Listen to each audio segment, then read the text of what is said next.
was staying with security. Commissioner of Police in the FCT, Ben Igweh, says the command is all out against the members of the Islamic movement in Nigeria. CP Igweh also mentioned that the police have gotten a register of the IMN members to ease the operation. Sifon Essien reports.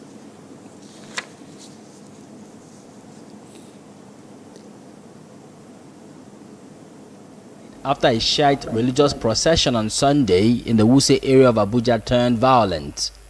You can see what we recovered from them. Some of the cutlasses you see here are blood-stained, which they use in killing the policemen. They shotgun at the policemen. They use petrol bomb.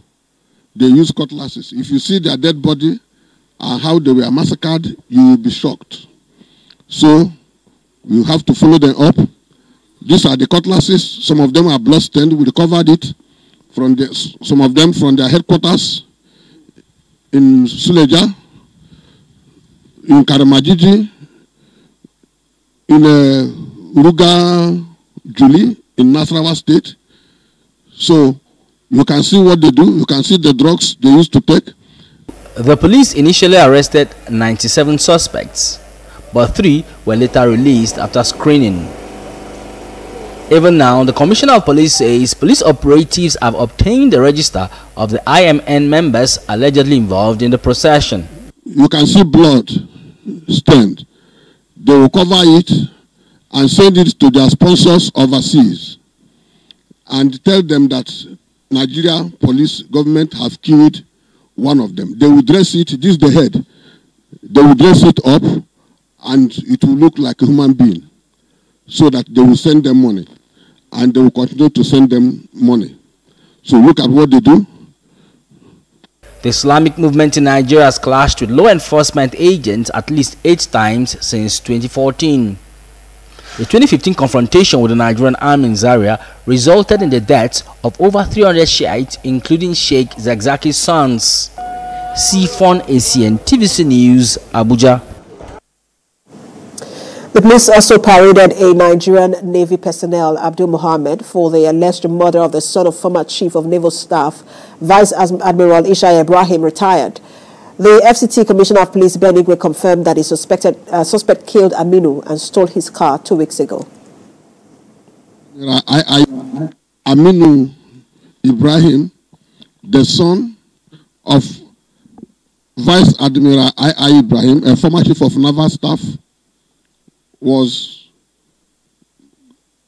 robbed and killed in Maitama area of Abuja, and his Prado SUV removed. We have recovered the Prado Jeep. Here, look at it up there, that black Prado. No, I don't have anything related to the family. I don't have anything. I just want to carry the car and sell. So was killing him part of your plan? No, sir, actually, the killing is not part of my plan. But he has already known me. That is all. No, sir, I just shoot him.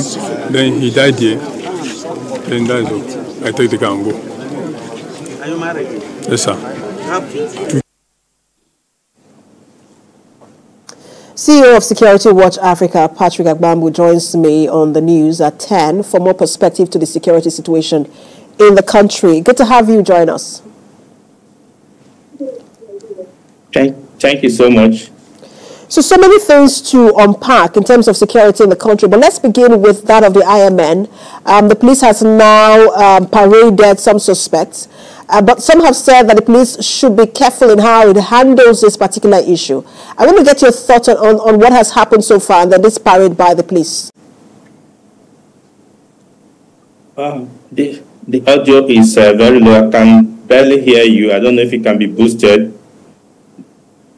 But did you get anything that I said at all? I was trying to get your reaction to the clash between the police and the Shiites, and then also what we're seeing now, which is that the police have now paraded some suspects. Yeah, I think the clash, if I got you right, the clash is quite unfortunate. But I like the group, the IMN is always known for such violent outbursts. once they are demonstrating or they are protesting and there is any security forces present. We have had it over the years. This is not an exception. But I think that the government and the security forces must have to do something to prevent situations that like this. Because over the years, like the report did say, 2015, when the first major clash happened, and that resulted in the arrest of their leader several times in courts, and eventually was released. One would have thought that that would have reduced such violent protests or processions. During that period of his detention, there were protests and processions agitating for his release. Now he's been released.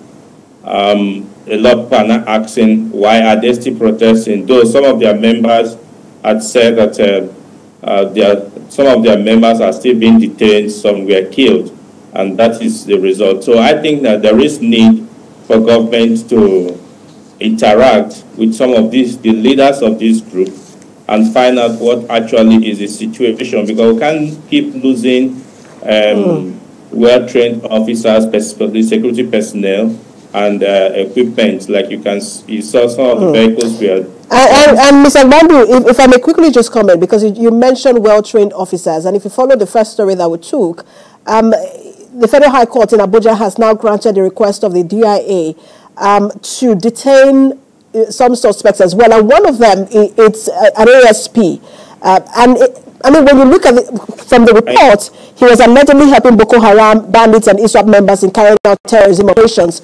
What does that tell you about the nature of of insecurity in the country and how deep it is? Sorry again, I can't hear you. It's so low that I can't hear what you're saying. I'm sorry.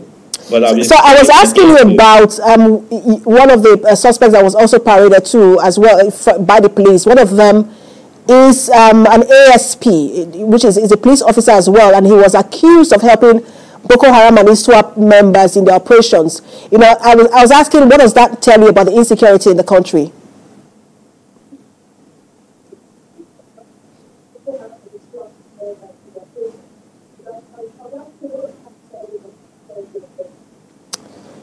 Okay, the problem is that some people that are being recruited into some of the security services or forces, not much proper background check were done, and to know their background, their psychological well-being, who they relate with, and who they interact with. There is need to constantly check those who are already in the service to be able to ascertain their affiliations, and before you can depend on them to protect the large majority of Nigerians.